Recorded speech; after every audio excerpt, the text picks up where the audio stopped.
Hi, everybody. Thanks for joining us for today's BU Professional Development webinar, Let Go of Imposter Syndrome and Perfectionism. My name is Jeff Murphy. I'm a member of the Career Programs team in the Office of Alumni Relations for the university. Today's webinar is sponsored by the Boston University Alumni Association and is offered to our 339,000 alumni around the globe. Throughout your career, BU is committed to helping you define and achieve your professional goals. And we aim to do this by providing our alumni with access to a series of valuable online tools and social media communities. We actually have alumni joining us today from some very faraway places, including 16 countries around the world.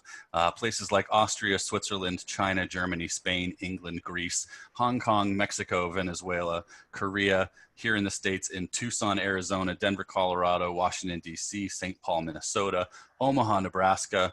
For the first time, we have an alum joining us from South Dakota in Sioux Falls. And as always, we have dozens of alumni from Massachusetts, from towns like Waltham, Watertown, West Roxbury, Westboro, Westwood, Winthrop, Woburn, and Worcester. Please note, for each and every one of you out there, we really do value your participation in this and every program that we offer. Before I introduce today's speaker, some brief housekeeping notes. As you know by now, this webinar is being hosted on the Zoom online webinar platform. If you experience any trouble with the audio or visual portions of today's presentation, I'll ask that you please contact Zoom support directly.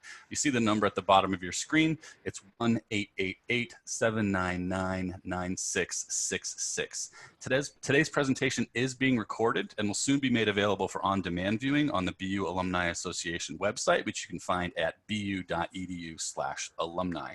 Our speaker today is very eager to answer any questions that you may have, and you're so welcome to submit them throughout the presentation using the Q&A feature.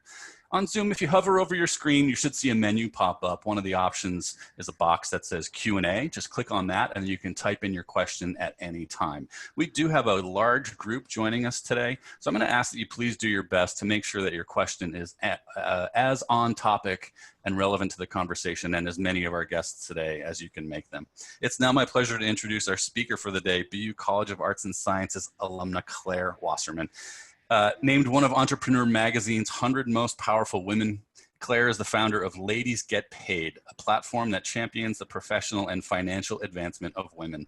Their community of 70,000 women worldwide support one another through sharing advice, resources, job opportunities, and more. Claire is currently writing a book about women, work, and self-worth. That's going to be published by Simon & Schuster in 2021. Claire, congratulations for that. On a personal note, I want to encourage everybody to immediately visit Claire's website, ladiesgetpaid.com, as soon as this webinar is over. Claire, thank you so much for being here. You are a very busy person, and we really appreciate your time. Let's go ahead and have you share your slides from your end, and then the floor is all yours. Great. Okay. Hi, everybody. Welcome. So I'm a little bit competitive. So when Jeff told me that this is the webinar that had the most registrants ever, two things happened. One, I was extremely excited and very proud. But two, it made me a little bit depressed because does this mean a lot of you have imposter syndrome and perfectionism?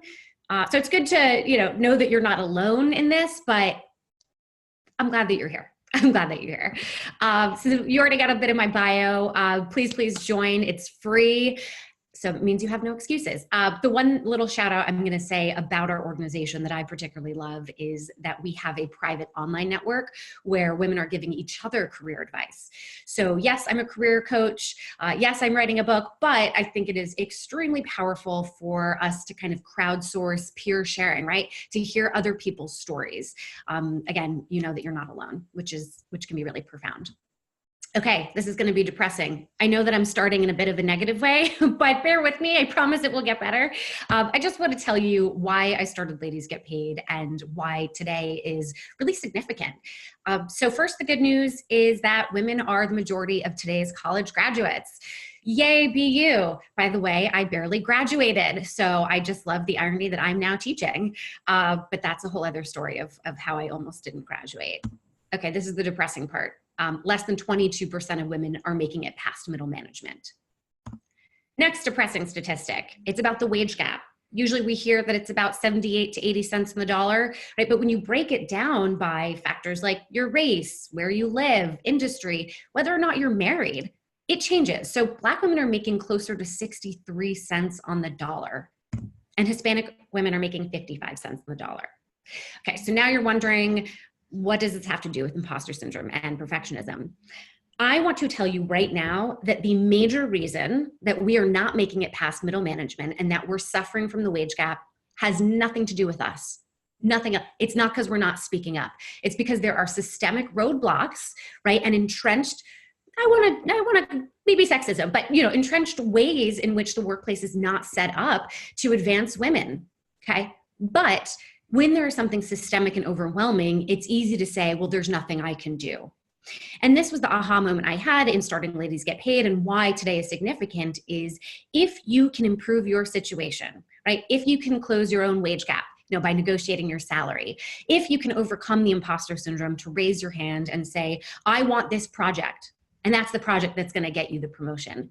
We have to do that for ourselves, right? So before we can make the systemic changes, let's make sure that we're kind of battling and overcoming any of the internal obstacles that we might have. Okay, so now we're actually going to get started. So the overview of today, so first in understanding your obstacles, we'll dig in a little bit more into what exactly imposter syndrome and perfectionism is.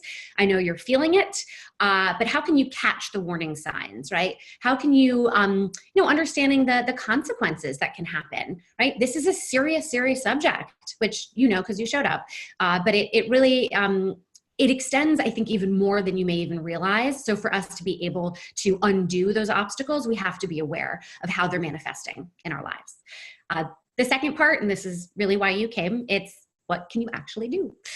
So short-term and long-term, in the moment, right? What are things that you can instantly do that's going to stop that perfectionism, stop that imposter syndrome? But then also long-term, how do we develop better habits to make sure that we're catching this stuff before it happens? It's also shifting our mindset and dealing with setbacks. I think when there is something that doesn't go the way you planned, or you get, negative feedback, that can then spark the spiral that happens when you have imposter syndrome, when you are a perfectionist. That is when all of a sudden you go, do I deserve to be here? Okay, so we're going to figure out what to do in the moment when we get that setback. And then the last part is just being kind to yourself, being proud of yourself. And part of that is knowing your strengths. So not just your accomplishments, but kind of who are you? That's an existential question. We don't have time for all of that. So that's where I say, maybe we should also have therapy after this presentation. And I'm going to just speed right along here because we have 45 minutes. I want to give us another 10 to ask questions. You will be getting my slides, and of course you'll have the recording. So feel free to take notes, but you can also just listen to my voice, which hopefully is not annoying to you. Okay, understanding your obstacles. So if we were in person, I would ask you to raise your hand. I can't see you, so just type into the chat. Tell me if any of this sound familiar to you. Do you dismiss your success? Do you say, oh, I just got lucky? Or, it was the team, right? Do you downplay your achievements or discount praise? So have you ever been complimented on what you're wearing and you say, oh, no, I got this on sale, or, oh, I've had these pants for years, right? Okay, I'm seeing some chats here. Why are we not just saying thank you, right? Are we uncomfortable to sit with that praise, okay? Crumbling when you receive negative feedback. We're going to go over that later today, but, where if something goes wrong, you now take it on as an indictment on your worth, right? Who you are, right? Depends on, how well you did. Dwelling on mistakes. So an example would be this webinar. Let's say it doesn't go exactly how I wanted it to go. And at the end, all I can think about and obsess over is the one thing that I didn't do well. Doesn't matter if 55 minutes of it were great. All I can focus on are the mistakes. Okay, people please, right? Accommodating others, oftentimes at the expense of yourself, right? Fear of taking risks, right? Of not, you don't want to put yourself out there. And then generally feeling like crap. Yeah, we got a lot of chats. Good. Or not good, because we feel this way. Okay, so let me define what perfectionism is. So perfectionism is essentially this belief that anything less than flawless is a failure, right? And then you are a failure, right? So it's not just that this thing didn't go well, it's that you're not good at your job. There's a binary here. It's either success or failure, right? We see the world more in black and white. Things seem mutually exclusive.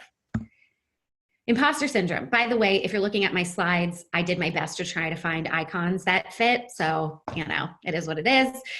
So imposter syndrome is the belief that you are not as good as you have essentially presented yourself to be. And then the fear here is that people will find out, right? So for an example, you have a great interview, you get the job, and then you walk in your first day and you were utterly terrified because you feel like maybe you sold yourself too much, right? You're not as good as you've kind of positioned yourself in the interview. Okay, so all of this means that you are basically, you're looking at your self-worth as it's determined by how others perceive you. Let's focus on that word perceive. So it's not even the truth. It's not even about how they actually see you. It's how you think they see you. And this is why it's really hard to live with this, because we can always assume that somebody's not happy with our work. All right, the major consequences, which you may feel, and I would love you in the chat, tell me if these are things that have happened in your life. Okay, so if you downplay your achievements, how will you get the raise and the promotion that you want, right? You need to be your best advocate. And then if you don't get the raise and the promotion, well, over time, that means you will make less money, right? So it's not just about this year's salary, it is over time. Okay, so the fear of taking risks, you're gonna lose out on opportunities. I always say kind of your life is as big as the decisions that you make in your life, right? These risks that you make. The company also suffers, so it's not just you. Let's say you have an idea in a meeting, but you don't share it, right? But let's say you had an idea in the meeting and you did share it, and that idea was something that became a game changer. It helped the company, maybe your colleague participated in it, it changed their life, they got the raise, right? So when you make a decision, you're not the only one who's affected here. So I do want you to remember that. If you people please, I have a feeling any women on this call maybe has experience with this in their life. If you are always accommodating others, then it's hard to set boundaries. And what happens, guys, right? You burn out. And then there can be resentment that gets built. And then of course, feeling like crap, right? We know what those consequences are. Basically, it's just, you're spending energy in a way, you're basically investing your energy in your imposter syndrome and your perfectionism. That energy could be and should be used to serve yourself, right? To serve the world. So we are losing. The world is losing when we don't have all of your energy. All right, so how did we get here? Again, men on the call, thank you so much for being here. It is absolutely applicable what I'm talking about to you because what I do for a living is called Ladies Get Paid. I examine things in a gendered lens, so just stick with me for this one. So why do women disproportionately suffer from this stuff? Okay, well, first we're brought up to have this ideal girl. And by the way, ideal boys too, right? You should toughen up. Girls, we should be nice, right? And pretty and quiet. We need to be the good girl, right? Get the good grades. So we work really, really hard. We want to be that good girl. And then we get rewarded for it, right? We get the good grades. We're told that we're pretty. We're told that we're nice. So then we see it as part of our identity, right? If I am no longer these things, who am I? And that's too scary, right? So oftentimes we kind of see ourselves in terms of our accomplishments, right? But it's conditional, right? So if you were to not be the good girl, if you were to not get the good grades, who are you, right? That existential question. This is the issue where imposter syndrome and perfectionism becomes very dangerous in our careers. Statistically, men are moving ahead, right? We saw that 22% of women make it past middle management, right? We see the wage gap. So then we ask ourselves, am I doing something wrong? I've done all of the things to get here. I've worked hard. I got the good grades, right? The majority of today's college graduates are women. So what is going on here? We internalize it, right? We assume the problem must be with us. So we work even harder, right? And we burn ourselves out. And then you come to this webinar. So welcome. If we were in person, I would have you share this. So how about we just use the chat? I'm really glad we have that function.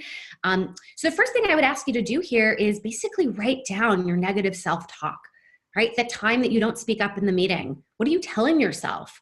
The time when you, quote, make a mistake, right? Are you self-flagellating, right? Self-berating. Wow, my voice I'm a pubescent 13-year-old boy. Okay, so write down all that negative talk. How has it held you back? you probably know that because you're here, but I want you to really think about all of the ways, big and small, that it might have held you back. This is the interesting question. How do you think imposter syndrome and perfectionism have actually helped you?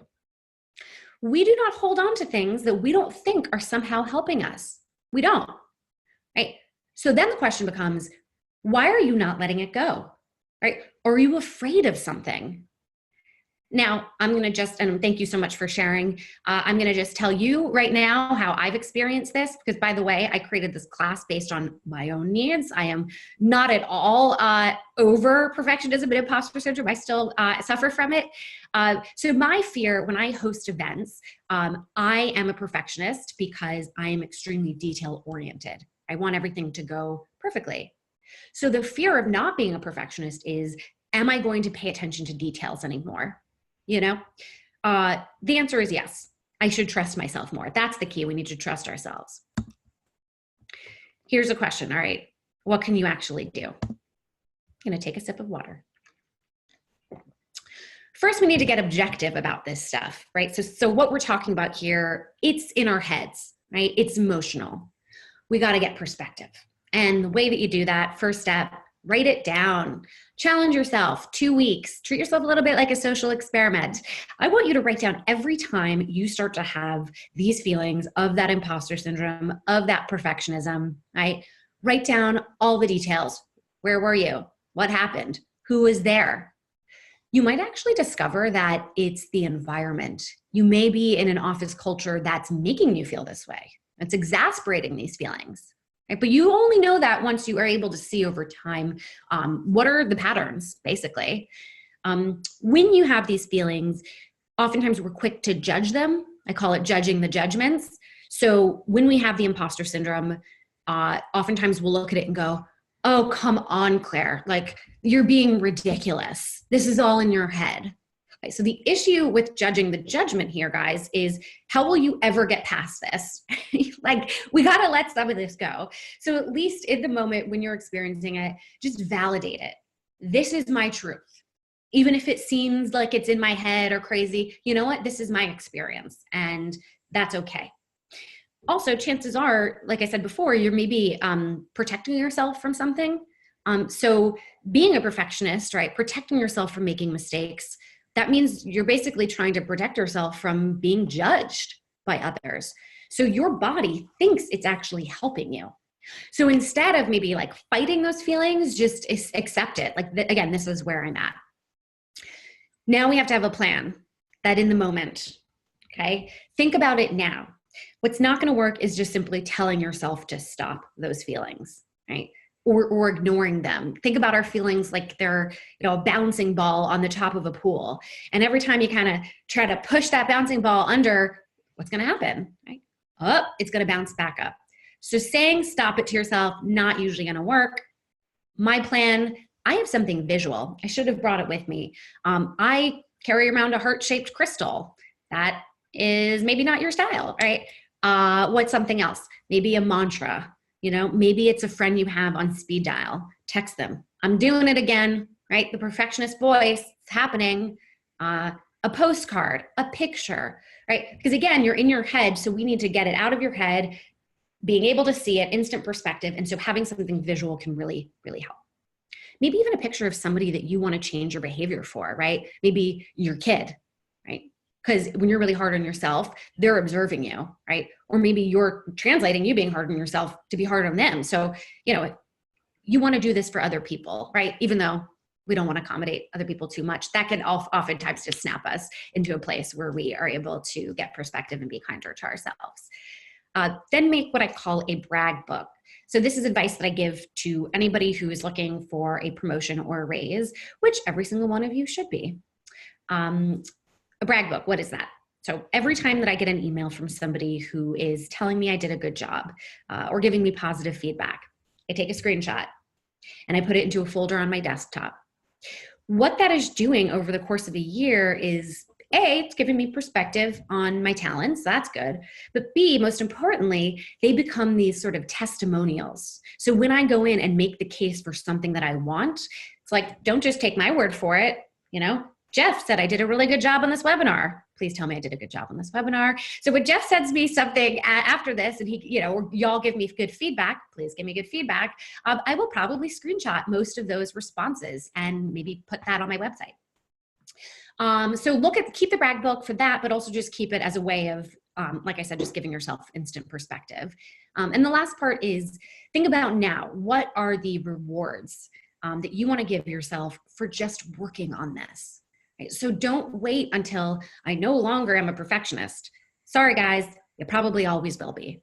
Why? Because we are socialized to be this way, right? What you can, reward yourself on is that you're trying, right? Or that sometimes this gets better, right? One thing I do want to mention is the way that I have charted my progress in all of this stuff is it's not about whether or not I have the feeling, right? Because things happen. It's actually about my bounce back time from when I had the feeling to when I now feel good again. So if I'm mad at myself for, quote, messing up, I used to dwell on that for, 2 days. Then I dwelled on it for a day. Now I dwell on it for 5 minutes, right? So that is progress. Stopping the spiral. Okay, I like this little icon that I found here. All right, so this is the time when you mess up, right? Or you get the negative feedback. This is often when the imposter syndrome and the perfectionism just start raging. Right? So first of all, congratulations, you give a shit, right? We are not sociopaths here. I am so glad that you care, right? It's a whole other story to talk about, how do we not take things personally at work? I actually think it's great to take things personally, right? We want to have connection to our jobs, right? But it just, again, cannot be at the expense of your self-worth. But congratulations, you feel about this. The next thing I recommend here goes back to something I mentioned in the beginning about how this is all based on the kind of perception we think we have about ourselves. You are not a mind reader. You are not a mind reader. I'm going to tell you a super quick story here. So once I did a town hall in Minneapolis. I traveled the country 2 years ago, and I did town halls in 19 cities for women to talk about money. And this town hall, I thought it was going well. Nobody spoke up. And town halls are all about people standing up and sharing. Silence. And I left that town hall thinking, I totally messed up. I'm really bad at this. I then took the next step. Maybe this sounds familiar to you. My next step was, should I even be doing this? Should I be running Ladies Get Paid? I took it to this really, this catastrophe. The next day, I got an email from a few people telling me that this town hall literally, quote, changed their life. So now I'm wondering, what the hell happened, right? Like, where were you? Could you smile at me? And then somebody told me, and please, if you're from Minnesota, I would love to hear from you. And if this is your experience, somebody told me that it's actually cultural. That in Minnesota, people are, quote, Minnesota nice, and that it's a kind of a passive culture. So when they were being quiet and taking notes, they actually thought they were being polite. So I shouldn't be a mind reader. Next question, ask yourself, guys, is this thought process helping me accomplish anything right now? Right? Am I even learning from this? Right? Or am I just beating myself up? The next one is this helping me plan effectively for the future, right? Is there anything that I could have done differently? Right? Oftentimes it's actually no, you couldn't have done anything differently because, and this is a sentence I hope you repeat to yourself, I made the best decision with the information and resources I had at the time. Excuse me. I made the best decision with the information, resources, and experiences I had at the time, right? You only knew as much as you knew. This is why hindsight 2020, right? So oftentimes we're beating ourselves up because now we have the experience and we don't remember that at the time you could only know so much. But if you can do something now to change it for the future, hold on to it. That is the progress. That is the thing you should focus on and not the kind of rewriting of history. Then the last part here to stop the spiral is you really have to watch your words. So this is when, we're adopting what we do as our identity. When you say, I am, right? I am bad at my job, right? I feel like I'm bad at my job. So every time you want to make that statement, I am, that identity statement, right? Can we replace it with I feel, right? You feel this way. So it's not this truth with a capital T, right? Oh, there's me. Okay. So this is good. You're all chatting here. So this is part of the in the moment, have a plan, and also being kind to yourself. Try to find a picture of you as a little kid. Every single one of you was extremely cute. You were all still extremely cute, but you were all really, really cute when you were little. And find a really ridiculous picture like this one, and A, it'll make you laugh. B, would you speak to this child that way? Right? By the way, I had dug a hole in, this is like so metaphorical here. I had dug a hole in the sand, jumped in it. The water, the ocean is like about to come and like consume me. My mother's behind me. She's like trying to lift me up and save me. And I am just delighted. I'm so friggin' excited to essentially be drowned, but I had no fear. So part of the reason I love this story, this picture, other than the fact that my outfit is phenomenal, is that it shows a time where I was just brave, right? I didn't understand consequences yet. All right, shifting your mindset. I think oftentimes with perfectionism in particular, we feel like if we're no longer perfectionists, therefore we must be lowering our standards. Okay, standards, we need to also be realistic. Even if there are experiences you've had where like you've quote achieved perfection, that's way too much pressure. And oftentimes, I mean, you really can't learn from things that go perfectly oftentimes, right? You literally have to stumble in order for you to grow, right? No pain, no gain, okay? So let's just like let go of the standards. It's about let me do the best that I can, acknowledging that, yeah, things will get messed up, and that is actually a good thing. So I'm going to give you a quote by Brene Brown. Shout out to Brene because she's awesome. She says, healthy striving is how can I improve? The perfectionism is basically focusing on others. So what will they think? I'm going to let you sit with that for a little bit. Then remind yourself, progress and process are greater than perfection. I love that sentence because it is an alliteration, and I'm obsessed with alliterations. No, but the point here is what you learned is, it's not about the outcome, because the outcome requires other people to participate. You don't know what they're going through in their life, right? This webinar, I may think I did a good job, and it turns out you already knew this information, or, I'm not your style, or, maybe you're having a bad day. So because I can't control that, I need to actually focus on the process that it took me to create this class. And, did I learn from this? What would I change things based on my own observations about my own work, and not about how you all perceive the work? Does that kind of make sense? Yeah. And I already mentioned this, your life will be only as big as the risks you're willing to take. That is actually my quote. I'm very proud of that. I don't have to always quote Brene Brown, but I'm going to give another quote by her. So this is about vulnerability and why we really need to let go of perfectionism. It is not allowing us to connect deeply with other people. So Brene Brown has this quote, perfectionism is protection from shame. Maybe the shame of not being good enough, of not being loved. So when we strive for perfection, it essentially protects us from vulnerability of really showing who we are, right? We got a lot of chats there. If we were in person, we'd be doing the snaps. Something that is just this beautiful thing a person in my community told me is she challenges herself to do what she calls experiments in vulnerability. And she started really small and has moved her way up. And the way that she started small was just telling a few of her close friends that she really suffers from imposter syndrome and perfectionism. And then she continued to challenge herself. And the more that she shared, the more that she challenged herself, kind of normalized all of this. It wasn't this like secret. It was just, this is some shit I'm going through, guys. And that she could do something about it, right? She could succeed in the challenge that she gave herself. And she just found herself being more connected to other people. And that allowed her to just, she didn't have to always be on. And then the last part here, and I realize I just went quite quickly, so that means we'll have more time to answer questions.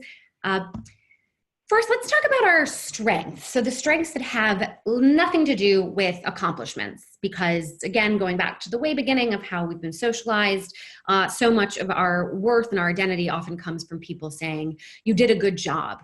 And the good job is based on some achievement. And then we have to keep achieving in order to still feel good about ourselves or to know ourselves. All right, what about who you are as a human being, right? What makes you you? This we need to have a deeper understanding, because this is the kind of stuff that isn't conditional. It's not contingent on what you did or how somebody received you. It's about your empathy or patience, whether or not you're positive. So this is more of the emotional intelligence stuff, EQ. I listed a few here. There are obviously so many more. If you're not able to see the slide, I'm going to just read it out to you. So we've got the enthusiasm, we've got positivity, empathy, if you're detail-oriented, collaborative, patient, resourceful, resilient. So if you're not quite sure what these are for you, which totally natural, right? We're kind of too close to ourselves.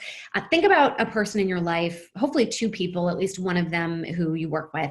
Ask them sort of, what makes me me, right? How do you experience me? What do I contribute to the team? And basically, actually, I have a piece of advice here about this. That's not just perfectionism and imposter syndrome. Whatever you discover about yourself in regards to strengths, I hope that you do a job or go into work that utilizes those strengths, right? So if you are somebody who, makes people feel really good, right? Or you're the cheerleader, what are jobs, what are roles where that is a function of your job? That it's not just kind of a nice to have, but where you being a positive person, right? A person with a lot of empathy, what is a role that does use that? Because that is the direction you should go in. You will do very well in that. So that's a bit of a side note. The other things to be proud of that are not really achievement oriented here, I would think about obstacles that you've overcome. And I don't necessarily mean work obstacles, personal obstacles, any challenges that you've encountered. How did you push through? What did you learn about yourself? And the resilience is huge, right?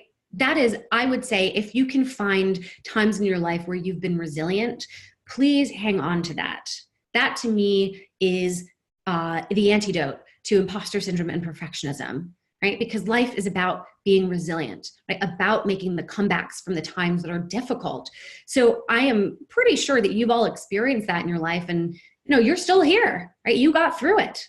Maybe you didn't get through it gracefully, but you got through it, right? So remind yourself of those times, all of those times. And then look at how much you've grown. That is also the key. If you had a magnifying glass and it was on yourself with imposter syndrome and perfectionism, we got to shift that magnifying glass. All we're going to focus on is, what's the growth that I've seen in my life, right? That is the most important thing in your entire life, is how you're able to grow. That is what life is, right? And then how much you learned from all of this. Your ability to be insightful and to use that insight to move forward. Right? Because growth only matters if you're able to understand that growth. And then one way that could be actually a good prompt for you to have as you're trying to figure out why you should be proud of yourself is take a look at your job description. When you first got your job, right, and you applied for the job, how did they describe the job? Now I want you to write a job description of what did you actually do, right? So if you were to hire somebody to replace you, what's the honest truth of everything that they should know? I'm going to guess that you have probably done the work of multiple people. You have probably gone above and beyond, right? So looking at how the scope changed from basically the first job description to the one that you've created, it's that scope change that you can look at and go, wow, I did a great job there. I'm damn proud of myself here. Right? But again, watch yourself when you keep hanging on to the accomplishments and to the achievements, because that puts a lot of pressure on yourself to keep achieving. So it's looking at, how did you do something, right? What the growth was, right? What you learned. And then the last part here, this is about cultivating gratitude, which you probably, we hear that a lot. I will have gratitude, especially during this time. Gratitude is a great place to focus when everything just feels terrible. So I encourage you all, check out the 5-minute journal. You heard of this before. You don't have to purchase it because I just wrote out all of the questions here for you. So just use my prompts and, put it on your computer, write it out. So basically the 3 questions in the morning that the journal asks you is, okay, I am grateful for. What would make today great? And then a daily affirmation. So I am. Now, for the what would make today great, I don't want you to put something that is contingent on other people, right? Or something like my book, right? So I'm finishing up my book. I used to write things like, today would be great if I finished my chapter. But then at the end of the day, if I didn't finish my chapter, I would feel terrible. But maybe I didn't finish the chapter because there was unexpected things that happened. Maybe I was really exhausted and I needed to take a nap, right? So I can't write things like, there's too many factors that go into that. So a thing that you can basically solve for when you're trying to challenge yourself to find things that are great are things like, was I patient with myself when I wrote? Was I, today was great because I was able to be with my cat and in the moment and really enjoy my cat. She's over there sleeping. She does not enjoy being with me right now. It's too much, I'm here too often. So find the things that are more kind of process oriented rather than the outcome, which, I said earlier. And then the daily affirmation, I am, it's something that you want to be, right? So I am going to be easy on myself, right? And I probably will be easier on myself because I have declared that I am already there. And then the last 2 questions at the end of the day is 3 amazing things that happened today. And then what could I have made today even better? And that better, again, that should be really focused more on your own process and not if I had finished the chapter, it would have been a better day, right? And so for the 3 amazing things that happened today, even if that's hard, you have to force yourself. So it could be something very small. And a thing that I started doing when, this quarantine happened, I got a stack of Post-it notes and I would write out every night things that were great. And I put them on my dresser. So when you walk into my room, it's all over the place, a little bit chaotic, but I put them in a place where every day I can see them. So I don't just have to open up the journal. And I'm putting things like, I enjoyed the rain today.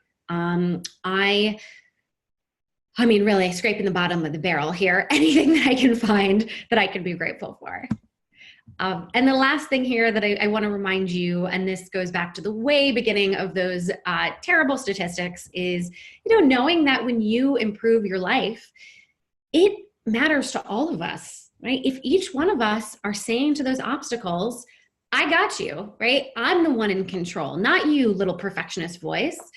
All of us are doing this. We are becoming collectively much stronger. And it has effects on our families, on our jobs, on our futures, right? And also remember that you're not alone. Clearly, you've seen this in the chat, right? So oftentimes we feel pretty isolated in this. So just please remind yourself that you've got tons of us behind you, cheering you on. And of course, me, I'm cheering you on. So let me just give you the last information about Ladies Get Paid, and then we are exactly at time for me to answer questions. Or Jeff, do you want me to do questions first? What's the best way here? Talk about this. And it's a good reminder, folks. A lot of you put great questions into the chat, and I'll try to get to as many of those as I can see, but it'd actually be really helpful if you wouldn't mind putting those in the Q&A function. I realize it's a little bit different. But Claire, I was checking out your library earlier. This is an incredible offer that you're providing everybody. Great. Yeah. So we just launched something called the Institute for Higher Earning. Yes, we thought that was a funny name. And so it's a video library of career development courses, financial literacy courses. We've got about 30 hours in there. We add an hour every week. I'm giving you a discount, 30 days free, but I am going to have Jeff also send that in the email follow-up with the link. So, feel free to take notes, feel free to check it out now, but no worries. And then I would love you all to be in touch with me. That's my email, claire@ladiesgetpaid.com. Please follow me on Instagram, Claire Wasserman XO. Follow Ladies Get Paid on Instagram. That's just Ladies Get Paid. And like I mentioned, I'd love you to join, and you'll get access to that private online network that I talked about. So there we go. I know, Jeff, you mentioned putting it into the chat, but let me minimize. Is it okay to just send it up in the follow-up email? Absolutely, yeah. And I can, while you're answering, are you talking about putting what in the chat specifically? Oh, you had mentioned putting my information in the chat, I thought. Oh, yeah, I can copy that in absolutely, so that people can copy it as well. Yeah, but I can definitely do that while we're answering questions if that works for you. Yeah, that'd be great. Okay, awesome. We got a ton coming in here, and you've all asked great questions. We're going to try to get to as many as I can. Some of you have asked very long questions. If you can try to condense those, that's helpful so we can get through as many as we can. And Claire, I would say, I know that you want to answer each one of these in full, but maybe in order to get to as many as we can, try to keep your answers a little short. All right, great. So a lot of people were asking this, I think, through the chat, and Celine or Selin here is just basically asking, how do we overcome the what will they think? What's your quick answer on that? I realize that could be its own webinar. No, what will they think? Again, you can't control what they think. And so, again, they have a limited lens. They've only had so many experiences. They have subjective opinions here. So I think letting go of that, there's only so much you can do to make them happy. And also, again, that reminder of you're not a mind reader. So that's, you just shift the focus to, did I do the work that I'm proud of? And also seek feedback, because it should make you better. So, you never want to be the smartest person in the room. And walking in and doing a presentation where somebody goes, there's nothing I would have changed. Well, that of course makes you feel good, but then you won't improve that presentation, right? So again, just let go of what they say. Only matters if it's helping you learn. Great question from Noreen. Do you have suggestions on using these techniques specifically for job interviews? So there's so much competition right now. Does any of your advice change specifically around an actual job interview conversation? No, it's just higher stakes. So I understand that this is the time when you get really, really nervous. The best thing you can do here is just prepare. And then when it's time, you let it go. Because what will happen also. It's kind of like stand-up, I think, where they practice a lot, and then the day of, you just got to riff. So if things, if you're, what is it? Practice makes perfect. I hate that expression. Practice does not make perfect. It just makes you feel confident. And also go into the interview. You're interviewing them, guys. I think, oftentimes we think of it as a one way, right? They have all the power, which, they do have more power here because you want the job, but you're also interviewing them to figure out, is this the right company for you? So try to even the playing field a little bit when you walk in and seeing it that way. Great question from Heather. I'm very confident in my job and my role, but where I struggle is moving up. At this point in my career, I should be at a much higher title, but I can't seem to get interviews or be seen for these roles, despite my experience and qualifications. Any advice for how I can break through to be seen for these roles? So I'm curious here, is this at your current job, right? If you're not finding that upward motion, getting out of the 22%, or is this for new jobs where you're not being seen the way that you want to be seen? I kind of have the same advice for both, but I do want to mention that there's a difference there. If you are not getting what you want, see if you can ask somebody to be brutally honest with you about why that is, right? And I mean, really, and there's probably a number of people who can give that to you, and say that you want to, I mean, listen, you might be told some tough stuff, but as I've been keep saying, that's the growth, right? Chances are, if they say there's nothing to be done, guess what? You're in the wrong company, right? You want to be in a place where there is a path to growth. So better to know that now, right? And if you're not doing the work that you want to do, how can you take on a new initiative, right? Can you make a pitch for an idea that you have? We have a whole other class on how to actually do that, because it's not just walking into the office and saying, give me a budget, right? But, and if it's a challenge that they won't give you there, is there a side project? Do the work that you want to be rewarded for. See if there are ways to do that. And the last piece here is maybe is there an interim step? So if you're not able to get to the title you want, is there something in between? And oftentimes that's you making up a role, right? adding the word, associate, or getting rid of the word associate. So, kind of make your own opportunity here, but please do get feedback about what's stopping you here. And is it you, or maybe it's the opportunities that you're going after, right? You're just not in the right place. Great question from Melissa. And I think actually, I know you have a great answer for this. Are there spaces for us beyond this webinar to support each other through this process of unlearning perfectionism? Yes, ladiesgetpaid.com. So we use Slack. If you all are familiar with Slack, it's a private online, it's a network for people to be able to basically instant message. And we've got different channels based on a lot of this stuff. Salary negotiation, money. We've got virtual events. And so these are the channels where you can find people also going through this stuff. Ask them what they're doing, share what you're doing, check back with them. About 30,000 of them are active. So there's a lot of content there. Yeah, it can be kind of addicting, so warning. Can you talk a little bit about building allies and winning people for working through this process? Totally. The success in my career has largely come from my network. So I really, and again, I teach a whole class on networking. It is so important. And no, you don't have to be an extrovert to do it. And no, you don't have to just go to events to do it. So this is not a time, where we now can make excuses that we can't network because we can't go outside. No, you can. First, I would think about letting go of, I need a mentor, or I need like one person.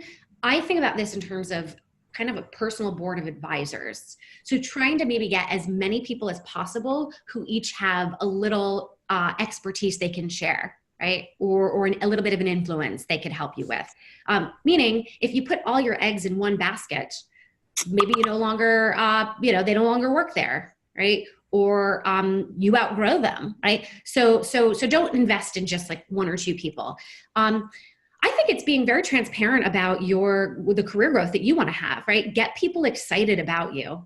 And not only that, and also continue to share with them what you're up to. So if you have one great conversation, that's not a relationship. That's one great conversation, right? So a relationship to me is staying in touch, right? It's being consistent. Super easy way to do this. This is my little trick. Is periodically send them an email with an article that you came across that reminded you of them, right? Or maybe there's a conference you think they would be great as a speaker. Hey, thought of you. P.S., and maybe say, here's what you did because they gave you advice, right? So sort of show them how they've helped you, right? Always thank them. Don't ask to meet in person or get on a call without giving them very strict framework for what you're actually going to be talking about. Respect their time. So it's not, let me pick your brain, we're all busy. It's, I'd love to connect for 20 minutes on the call, and I'm going to ask you these 3 things. Right. So I just gave a bunch of advice there, but I hope what you took away is, consistency, respecting their time, sharing your enthusiasm, and always offering them your support. Even if you feel like you can't help them, it's a nice thing to say, let me know how I can support. And people feel good.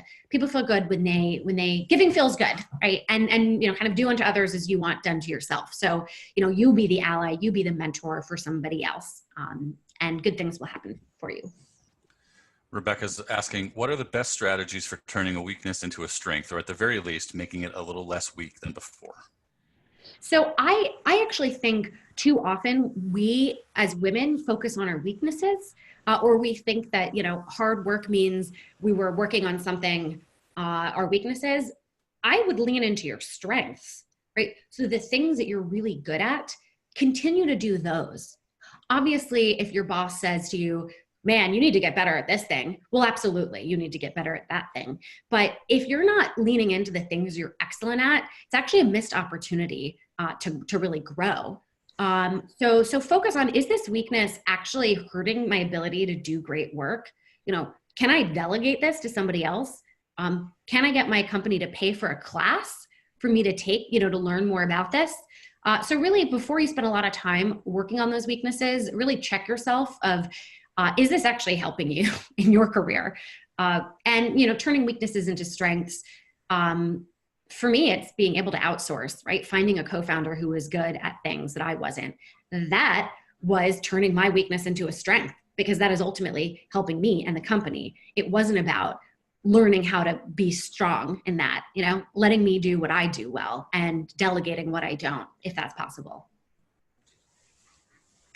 Great question from Sarah. How do I move into being motivated by the reality of challenges instead of just being overwhelmed by the amount of work? Her organization is small, so even as a mid-staffer at conferences and meetings, I'm often surrounded by the leadership of larger orgs in my field. It's empowering and confidence building to realize my perspective is critically needed, but it's also overwhelming. How do you, when you think about trying to move ahead, it's just taking on more and more. What are your comments on that? Yeah. So first, this is a question I got the other day of how do you balance, your personal wellness and the wellness of your company? It's easy. Your personal wellness always comes first. Right? You got to put the oxygen mask on yourself before you can put it on anyone else.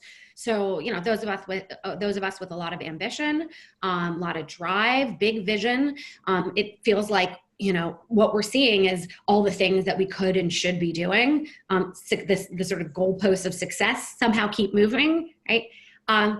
Just let it go, right? You do your best, you keep that vision, you work hard during the day, and you also know when you are tired and you can just take a break and not care for a little bit, right? Because that is the balance, right? And you want to think long-term about this stuff. The other thing is it's all about priorities. Right. So having a system for here are the 3 things that are the most important that I need to be focusing on, and kind of letting the other things go, right? Writing them down, but putting them out of sight. And once you achieve those 3 things that were the absolute priority, then you can now introduce another 3 things that are the priority. So, focus on what's right in front of you and getting that done. And stay motivated by the why. Like, why are you doing this even? And maybe you'll get to a point where you're not able to answer the why anymore. And then be unafraid to change, make a pivot also. Karen's asking any insight as to why male counterparts advance quicker. Are we talking about just the fact that they're, us men aren't doing some of the same behaviors and thinking as women are? I certainly do. There's a lot of stuff here. So has anybody heard of the word sponsor? I don't mean sponsor in terms of a commercial sponsor, right? So a sponsor is somebody at your company who has influence, who advocates on your behalf. Men have these, right? More than women do. And it's a very simple reason, and that I don't think it's sexism. I think it's that you bond with people who remind you of yourself. There are more men in power to begin with, right? Women only entered the workforce in mass numbers in the 70s, right? So theoretically, we're kind of, quote, new, right? So if the people in power, right, are white men, who are they going to bond with? Other white men. They are probably going to spend more time getting to know them. They're going to spend more time advocating for them. It then becomes more difficult for us, right? That's one thing. The other thing is I think we're too humble. I think that we don't talk about the work that we're doing and how great we are at our jobs often enough. We might wait till the promotion time. That's too late. They've already decided your promotion, right? So all throughout the year, we have to be reminding our bosses about what we're doing. I have a whole other class about that. And then the last thing here, and this actually speaks more to the wage gap, is what's called occupational segregation. So this is essentially men tend to have roles within companies that are very directly related to the bottom line, right? Whereas women have the supporting roles, right? So it's sometimes hard to make the case why, HR, we know why HR helps the company, absolutely, but can you quantify it? Can you show the impact it had on the company's finances? Bit difficult compared to the people in sales. And I think, are there more men in sales than women? I think so, right? We have to check on that, right? So if you can make the case that you brought in money to the company, you now look more valuable to the company. So they're more likely to reward you both, with promotions and with wages. So it's a myriad of reasons, and they're all structural, but that doesn't mean they can't be kind of chipped away at. But the first step here is always being aware. A number of people are asking about, the comparison game. Kate has a question about comparison. Margaret is asking a thing. Basically, if you could talk a little bit more about the process of getting started on stopping comparing yourself to others. Yeah, very difficult. for a very long time. There is another woman who runs a company, and I had a lot of envy of her. And then I realized all of my envy, all of my comparisons was actually just a reflection of my own insecurities, and pretty specific insecurities. That's when I got a therapist. Then I was able to isolate. That's the thing. We need to isolate. So I was able to really narrow my focus on these are two things specifically that I have concerns about with myself. And so I kind of just saw her as a prompt for me to now do that self exploration, right? So that helped. And also, I stopped following her on Instagram. That helped. And what's great? Now I don't feel that way at all. I now followed her again, and it just let itself go over time. So also kind of let yourself sit with those feelings and know that, they will pass. And just remind yourself over and over again, everybody's going through stuff. You never know what that person is going through. And, comparing yourself is totally wasted energy. And, you deserve to give yourself more. So just kind of compare yourself to your previous self. You're the best benchmark for how you're moving forward. But kind of like I said, just like focus on the underlying specific issues that are really prompting you to feel this way, and you will make progress on them. Couple last things as we're approaching the end of the hour here, Claire. Have at least one person who's already tried to enter the coupon code on your video library and got an error message. Would you just make sure that that's been activated once you have a chance? And then lastly, Jessica makes a great point. Can you talk a little bit about what it took for you to find the confidence to just launch your own business and become, dive into entrepreneurship? Yeah, listen, I've had another startup that failed, right? I've tried this before. I've also considered myself a kind of intrapreneur, right? Where I created initiatives within companies. I basically practiced. So practice as best as you can.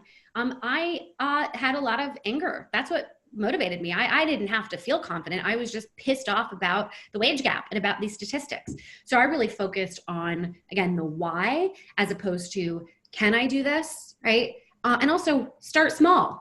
Can I host an event for women to talk about money? Yes, I can. And I did that.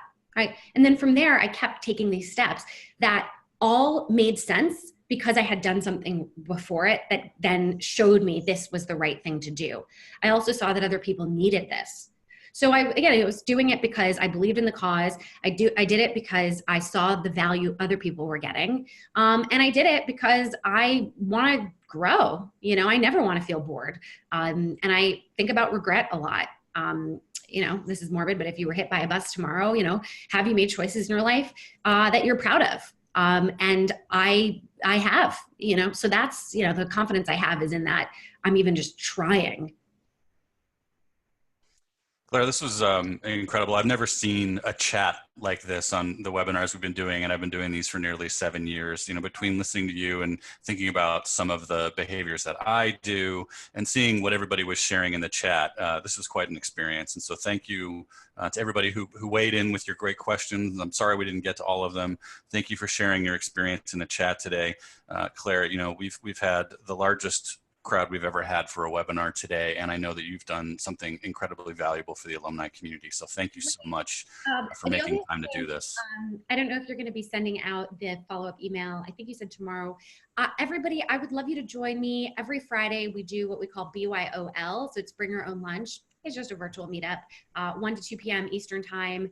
It's on ladiesgetpaid.com/calendar. And it's basically an ask me anything. So similar to this Q&A at the end, you can submit your questions beforehand. We usually get about 200 people on it, all chatting, helping each other. But it'll be essentially what we did at the end, but for an hour. And if you're not able to make it on Zoom, we record it on Instagram Live. So it'll be there for 24 hours afterwards. But yeah, we can continue the conversation there. But thank you for having me. Yay be you. Good. This is my first time doing something as an alumni. So, I got to go get my sweatshirt.